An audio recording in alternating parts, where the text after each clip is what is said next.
시편 104편 1절에서 9절까지의 말씀을 제가 봉독하겠습니다. 내 영혼아 여호와를 송축하라. 여호와 나의 하나님이여 주는 심히 위대하시며 존귀와 권위로 옷 입으셨나이다. 주께서 옷을 입음같이 빛을 입으시며 하늘을 휘장같이 치시며 물에 자기 누각의 들보를 얹으시며 구름으로 자기 수레를 삼으시고 바람 날개로 다니시며 바람을 자기 사신으로 삼으시고 불꽃으로 자기 사역자를 삼으시며 땅에 기초를 놓으사 영원히 흔들리지 아니하게 하셨나이다.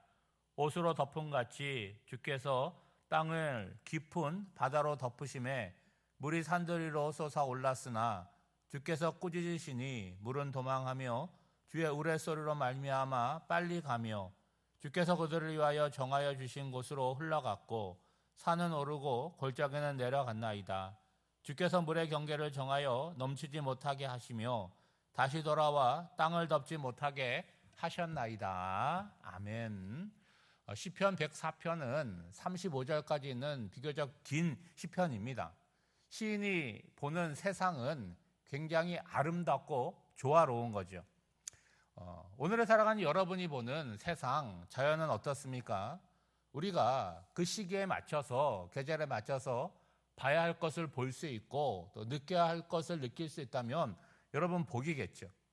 봄이 되면 봄을 누리고 여름이면 여름을 누려야 되는데 여름 되면 뭐라 그래요? 겨울이 좋다 그러고 겨울이 되면 여름이 좋다 그러면 그거 불행한 거 아니겠습니까? 시인은요, 자신이 보는 이 세상 질서 있고 아름답고 조화로운데 저절로 되는 것이 아니라 그 배후에 창조주 되시는 하나님이 있음을 알고 있는 거죠. 그래서 오늘 시편을 통해서 창조주의 지혜와 은총과 영광을 노래하는 것입니다. 오늘 서론 부분 9절까지 읽었는데 여러분 뭐가 연상이 되셨어요? 저는 오늘 시편을 읽으면서 창세기 1장에 나오는 하나님의 창조 사건이 떠올랐습니다. 성경을 하나님의 말씀이라고 하는데 성경을 처음 시작하면서 우리에게 주시는 말씀이 뭡니까? 하나님이 누구시냐? 그분은 세상을 창조하시는 창조주시다. 그렇게 말씀하시고 어떻게 세상이 창조되었는지를 선포하고 있습니다. 다만 창세기 1장이 하나님의 관점에서 창조를 기록하고 있다면 오늘 시편은 땅에 발을 붙이고 사는 인생의 관점에서 이 창조를 바라보고 있는 것이죠. 먼저 이 시의 구조는요, 앞서 나온 시편 103편과 굉장히 동일합니다. 시작과 끝이 어떻게 되어 있어요? 여호와를 송축하라 라는 것으로 시작과 끝을 일치시키고 있습니다. 오늘 본문은요, 창조하신 하나님을 묘사하는 동시에 창조를 조금 더 상세하게 묘사를 하고 있는데 먼저 1절에서 4절까지는 창조주 하나님에 대한 설명을 하고 있습니다. 시인은 하나님을 향해서 뭐라고 부르고 있냐면 나의 하나님 그렇게 부르고 있습니다. 그리고 자신에게 있어서 하나님은 가장 위대하시다, 최상급으로 사용해서 위대하시다고 설명을 하고 있습니다. 그러니까 시인이 인생을 살아가는데 가장 큰 존재가 누구라는 거예요? 하나님이라는 거예요. 여러분, 우리 인생에서 하나님이 가장 크게 보인다, 그분이 가장 크게 의식이 된다, 여러분 그분의 신앙은 어떻겠습니까? 좋은 거겠죠.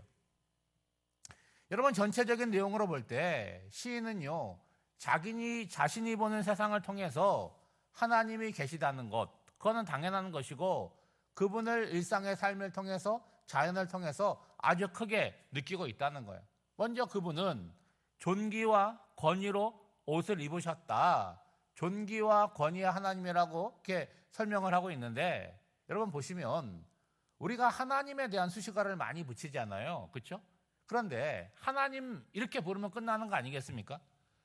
뭐를 거기다 덧붙이면 하나님이 더 영화롭고 뭐를 빼면 하나님이 덜 영화롭고 하겠습니까? 여러분, 우리가 인생을 이렇게 살아가다 보면 나와 관계가 가까우면 어때요? 말이 좀 짧아지지 않습니까? 뭐 수식어가 붙지 않아요. 나를 낳아주시고 길러주신 부모님에 대해서 나이가 먹어도 뭐라 그래요? 아빠라 그러고 엄마라 부르지, 나이가 좀 들었다고 아버님, 어머님 하면 굉장히 거리감이 있는 거 아니겠어요? 지금 시인은 사람들에게 하나님을 소개하고 있죠. 그러니까 뭐라고 하는 거예요? 최고의 찬사를 담고 있는 거죠. 그리고 마치 하나님이 창조 사역을 시작하려고 몸을 풀고 계시고 채비하고 있는 것처럼 묘사하고 있는 거예요. 여러분, 세상의 왕들은요, 권세가 있잖아요. 그러니까 일반 사람들이 입는 옷과는 다르잖아요. 그러니까 자기를 아름답게 꾸미는 것처럼 지금 온 우주의 왕이신 하나님께서 존귀와 영광으로 자신을 꾸미고 계시다라고 말하고 있는 거죠. 그리고 여러분, 제가 창세기 1장을 말씀드렸는데 창세기 1장에 나오는 창조의 순서를 한번 생각해 보세요. 첫날 뭐 하셨습니까? 빛이 있으라 하셔서 빛이 있었습니다. 창조의 시작이 빛이 있었던 것처럼 하나님이 뭐를 입고 계시다는 거예요? 빛을 입고 계시다라고 표현하고 있죠. 그리고 우리들이 집에 살고 장막에 살고 있는 것처럼 하나님은 하늘을 장막으로 삼고 휘장으로 삼았다라고 말하고 있습니다. 여러분, 창조의 둘째 날은 무엇을 하였습니까? 모든 물들을 하늘 위의 물, 궁창, 하늘 아래의 물로 그렇게 갈라 놓으셨죠. 그걸 연상시키고 있습니다. 여러분, 3절에 보면 물에 자기 누각의 들보를 얹으셨다는 것은 궁창에 거하실 처소를 만드는 것처럼 보이는데 하나님이 어떤 분이시라는 거예요? 온 우주의 통치자이시고 초월적 존재임을 시적으로 표현하고 있는 거죠. 그리고 이어서 보시면 하나님이 움직이실 때 뭐 타고 다니신다는 거예요? 구름을 타고 다니시고 바람을 메신저로 불꽃을 종으로 삼으신다라고 표현하고 있습니다. 특별히 5절 말씀에 보면 땅에 기초를 놓으사 영원히 흔들리지 아니하게 하셨나이다. 여러분, 하나님께서 세상을 창조하시기 전에 세상의 상태는 어떠했습니까? 창세기 1장 2절에 보면 땅은 혼돈하고 공허하며 흑암은 깊음 위에 있고, 쉽게 표현하면 어떻다는 거예요? 아무것도 없는 그런 무질서한 상태였음을 얘기하는 거죠. 그런 세상에 하나님께서 땅의 기초를 놓으심으로 창조가 시작되고 이루어졌는데 그것은 뭘 표현하는 거예요? 다시는 공허하거나 혼돈하지 않는 견고한 세상, 그리고 영원히 지속되는 창조였음을 표현하고 있는 것입니다. 이제 셋째 날 뭘 만드세요? 육지를 만드시는데 어떻게 만드시냐면, 여러분 6절 말씀해 보면 옷으로 덮음같이 주께서 깊은 바다로 덮으심에 물이 산들 위로 솟아 올랐으나, 여러분 이 표현이 뭐냐면 하나님께서 깊은 바다로 육지를 덮어버림으로 말미암아 세상이 온통 물로 가득한 세상이 되었다는 거예요. 그런데 물을 향해서 땅을 드러내라고 명령을 하시니까 물이 어떻게 되었다는 거예요? 정신없이 도망갔다라고 표현을 한 거죠. 어디로 도망간 것입니까? 8절 말씀해 보면 주께서 그들을 위하여 정하여 주신 곳으로 흘러갔고, 그랬더니 산은 오르고 골짜기는 내려갔다라고 표현하고 있는 거죠. 그러니까 하나님의 창조는 어떻게 이루어졌다는 거예요? 질서대로 조화롭게 이루어졌다는 거예요. 제가 오래전에 장례를 이렇게 당해서 저기 신안 쪽에 장례 예배를 드리러 갔어요. 가면 되는 줄 알았더니 거기가 섬이더라고요. 그래서 배를 타고 들어가야 되니까 당일에 가는데 못 가고 여관에서 하룻밤을 자고 아침에 배를 타고 그 신안 앞바다에 있는 그 장례당한 교인의 이렇게 부모님의 사는 섬에 갔어요. 섬에 갔더니 그 집이 뭐 이렇게 집에서 몇 발짝 떨어지면 바로 바다예요. 그러니까 굉장히 아름답긴 한데 저물이 넘어오지 않을까라는 걱정이 생기더라고요. 물어봤더니 몇십 년 살았는데 그런 일은 없다라고 얘기를 하더라고요.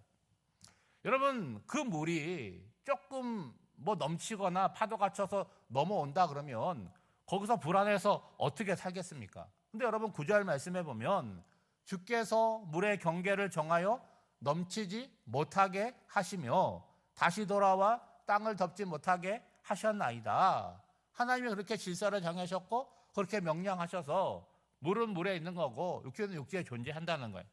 그러면 이런 얘기를 들으면 이런 반론을 하시는 분이 있을 거예요.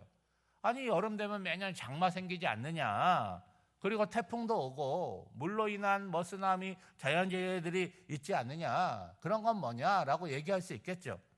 여러분 생각에는 장마 그리고 이런 태풍 이런 것들은 왜 생길까요? 복합적인 요인이 있겠죠. 인간들이 자연을 좀 함부로 해서 파괴될 면도 있을 것이고, 성경적으로 말하자면 타락 이후에 피조 세계의 균형이 깨진 것도 있을 것입니다. 무엇보다도 자연이라고 하는 것은요, 원래 상태로 돌아가려고 하는 복원력이, 회복력이 있다는 거예요. 여러분, 태풍으로 인해서 많은 피해가 발생하는 것은 틀림없는 사실이지만 태풍으로 인해서 바다가 정화된다고 하는 것, 자연이 정화된다고 하는 것도 여러분 들어서 아실 거예요. 우리가 문제 삼고 두려워하는 것은요, 어디까지나 누구의 입장이라는 거예요? 수많은 피조물 가운데 우리 입장이에요. 바람이 세게 불어서 우산이 뒤집히고 집이 침수되고 우리 입장에서 그렇게 생각을 하는 거죠. 그런데 성경은요, 자연을 하나님의 통치 아래에 있는 질서로 보고 있는 거죠. 그러므로 우리가 광대한 피조 세계를 볼 때 내 입장, 내 시각으로 보지 말고 어떻게 봐야 되는 거예요? 신앙적인 관점으로 볼 수 있어야 된다는 거죠. 여러분, 겨울이 지났잖아요. 지금은 봄입니까? 여름입니까? 세계절이 다 있는 것 같아요. 요 앞에 오늘 새벽에 앉아있는데 발이 시렵더라고. 근데 나가면 또 덥지 않습니까? 이제 여름에 이미 들어왔고 여름을 이제 살아가게 될 텐데 벌써 많은 분들이 그래요. 올 여름은 또 얼마나 더울까 염려를 합니다. 근데 여러분 보세요. 자연이라고 하는 것은 하나님의 질서에 순응하며 살아가잖아요. 근데 우리는 어떻게 살아갑니까? 순응하며 살아가지 않아요. 여름에 어떻게 해요? 에어컨 틀면 되지. 에어컨을 튼다라고 하는 것은 당장 우리 입장에서는 시원하지만 그 여름의 더위를 더 가중시키고 있음을 우리는 알고 있는 거죠. 여러분, 이런 이야기를 하면 어떨지 모르겠지만 우리들이 세상에 태어나서 오늘까지 살아오면서 피조 세계에 공헌하는 바가 뭐가 있습니까? 여러분, 없잖아요. 오히려 공헌은커녕 그 반대의 역할을 하는 거죠. 여러분, 어떤 특별한 사람만 그런 것이 아닙니다. 수많은 사람들이 태어나서 이 땅을 살아가면서 세상에 공헌하는 거 없고 뭐 해요? 여러분, 일주일에 한 번 쓰레기 버릴 때 얼마나 많이 버립니까? 우리가 내는 오물은 얼마나 많아요. 그 모든 것들을 자연이 어떻게 하는 거예요? 말없이 받아주잖아요. 그래서 오늘도 우리가 의식하지 않고 숨쉬고 살아갈 수 있도록 자연은 우리에게 은혜를 베풀고 있는 거죠. 그러므로 특별한 무엇이 아닌가. 햇볕이 쨍쨍 비치고 꽃이 아름답게 피었기 때문이 아니라 오늘을 숨쉬고 살아가는 이 한 가지만으로도 그 자연을 통치하고 다스리시는 하나님을 오늘 시인이 말하는 것처럼 여호와를 송축해야 될 이유가 분명히 우리에게 있는 것이죠. 오늘 하루를 살아가면서도 내 관점에서 덥다 춥다 이런 이야기 할 것이 아니라 창조자 하나님께서 우리를 보호하시고 이 땅을 다스리심을 기억하시면서 할 수 있는 대로 삶의 자리를 깨끗하고 아름답게 가꾸며 살아가는 저와 여러분이 되시기를 주님의 이름으로 축복합니다. 기도하겠습니다. 하나님 아버지, 생명으로 충만한 계절을 보내게 하시니 감사합니다. 우리가 이 자연의 주인이 아니라 피조물임을 기억하는 지혜를 주옵소서. 눈에 보이는 세계가 저절로 이루어진 것이 아니라 창조주 하나님이 계시고 그분의 질서에 순복함을 보게 하옵소서. 우리가 잠시 이 땅에 머물다가 가는 존재임을 기억하며 더럽히고 망가뜨리는 인생이 아니라 삶의 자리를 깨끗하고 아름답게 사용하는 열심을 주시옵소서. 그와 없기는 세상을 바라보며 창조주 하나님과 그분이 만드신 질서와 아름다움을 보며 감사와 기쁨으로 살아가게 하옵소서. 오늘 하루도 삶의 자리를 복되고 아름답게 만들어가는 하나님의 자녀가 되기를 간절히 바라오며 이 모든 간구를 예수님의 이름으로 기도하옵나이다. 아멘.